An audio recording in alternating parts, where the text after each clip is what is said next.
Faridabad police और बदमाशों के बीच हुई मुठभेड़, 3 बदमाशों के पैर में लगी गोली, अस्पताल में किए गए भर्ती। बता दें कि फरीदाबाद के सेक्टर 65 मलेरना रोड स्थित बीती रात करीब 11 बजे क्राइम ब्रांच सेक्टर 75 और आरोपियों के बीच मुठभेड़ हो गई। इस मुठभेड़ में तीनों आरोपियों के पैरों में गोली लगी है, जिसके चलते आरोपी घायल हो गए, जिन्हें क्राइम ब्रांच की टीम ने काबू करते हुए फरीदाबाद के सिविल अस्पताल में इलाज के लिए भर्ती करा दिया गया। फिलहाल तीनों आरोपियों का फरीदाबाद के सिविल अस्पताल में इलाज चल रहा है।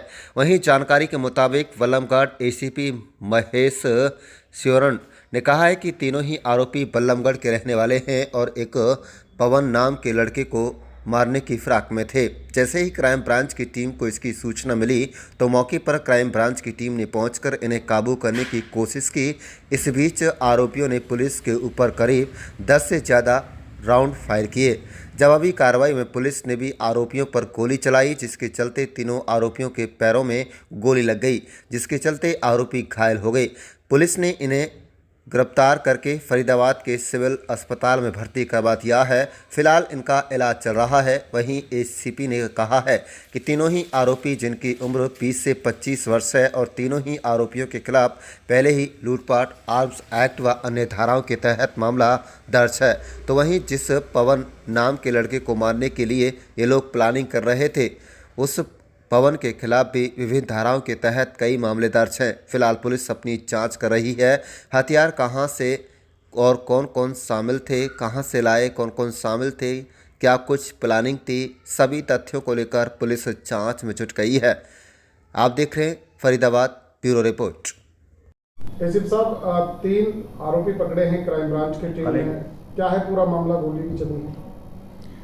कल शाम को रात करीब 11:15 बजे इन्फॉर्मेशन मिली थी हमें इन्फॉर्मर के द्वारा। तो उसमें हमारी जो सीआईए सेंट्रल की टीम है वो वहाँ पहुँची। तो इन्फॉर्मर ने बताया था कि भी 3 लड़के हैं वहाँ पे, जिनका नाम है सुनील, गोलू और जोगिंदर, जो कि वहाँ पे बैठे हुए हैं। और एक पवन नाम का लड़का है जो विजयनगर आदर्श नगर बल्लभगढ़ का है, उसको मारने की योजना बना रहे हैं। इस इन्फॉर्मेशन पे हमारी जो सीआईए की टीम है वो वहाँ पहुँची। वहाँ पहुँचने के बाद वो खाली एरिया था, जहाँ पे उन्होंने जाके देखा तो 3 लड़के वहाँ पे दिखे। तो उनको कहा गया कि भाई आप सरेंडर करो। तो उस दौरान उन लोगों ने पुलिस के ऊपर फायरिंग कर दी। जो जवाबी फायरिंग में तीनों लोगों के पैरों में गोलियाँ लगी हैं, जिनको अरेस्ट करके उनके खिलाफ उनको राउंड अप किया और उनके खिलाफ मुकदमा दर्ज किया है, जो अभी बीके हॉस्पिटल में एडमिट हैं। सर, कहाँ के रहने वाले हैं तीनों? ये तीनों यहीं बल्लभगढ़ के रहने वाले हैं। एक मलेरना रोड का रहने वाला है, एक सुभाष कॉलोनी का है, और एक गुप्ता स्कूल आदर्श नगर के पास रहने वाला है। पहले हाँ, इन सभी पे पहले मुकदमे दर्ज हैं। सुनील पे भी एक मुकदमा दर्ज है, गोलू पे 3 मुकदमे दर्ज हैं, और जोगिंदर है उस पे भी 2 मुकदमे दर्ज हैं। किन किन धाराओं के तहत मुकदमे दर्ज हैं? पहले के संगीन धाराएं इनके पहले झगड़े के और आर्म्स एक्ट के और लूटपाट के, इस तरह के मुकदमे दर्ज हैं तीनों के खिलाफ। कितने राउंड फायरिंग की इन्होंने पुलिस के ऊपर? सर, इन्होंने 10 से ज़्यादा फायरिंग की हैं पुलिस के ऊपर। जवाबी कार्रवाई में पुलिस ने क्या कुछ किया था? जवाबी कार्रवाई में पुलिस की तरफ से भी फायरिंग हुई है। जो फायरिंग हुई है उस दौरान इनके पैर में गोली लगी है, उसके बाद इनको राउंड अप किया गया। कितनी उम्र रही होगी इनका? फिलहाल क्या कुछ कंडीशन है? अभी ये बीके हॉस्पिटल में एडमिट हैं, अभी इनका इलाज चल रहा है। और उम्र कितनी है सर इनकी?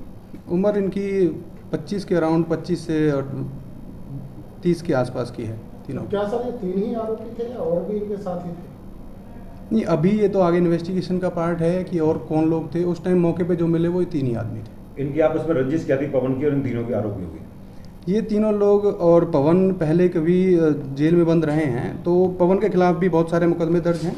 जो पवन है वो भी, उसके खिलाफ 10 मुकदमे दर्ज हैं। पवन ने करीब 1-1.5 साल पहले ये सुनील है जो इसके साथ झगड़ा किया था, उसकी रंजिश रखते हुए इन्होंने पवन को मारने के लिए ये योजना बनाई थी। सर, हथियार जो थे वो कितने हथियार बरामद हुए और कौन कौन से हथियार बरामद हुए आरोपी से? इनसे 3 हथियार बरामद हुए हैं।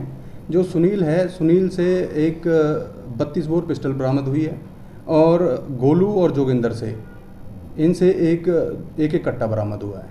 ये जो वेपन है ये पुलिस ने इन्वेस्टिगेशन किया, तो कहाँ से मिले हैं, कहाँ से लेके आए? अभी वो इन्वेस्टिगेशन का पार्ट है, अभी वो लोग एडमिट हैं, आगे इन्वेस्टिगेशन होगी, वो चीज़ें क्लियर कर देंगे। तो सर जो हथियार इनके पास से मिले हैं, जहाँ से इन्होंने खरीदे हैं या जिन्होंने इनको मुहैया कराया है, क्या उनके खिलाफ भी पुलिस कोई कार्रवाई करेगी? वो बिल्कुल इन्वेस्टिगेशन का पार्ट है, हम उसके खिलाफ कार्रवाई करेंगे। अवैध हथियार हैं, उनके खिलाफ बिल्कुल सोर्स तक जाएंगे और कार्रवाई करेंगे।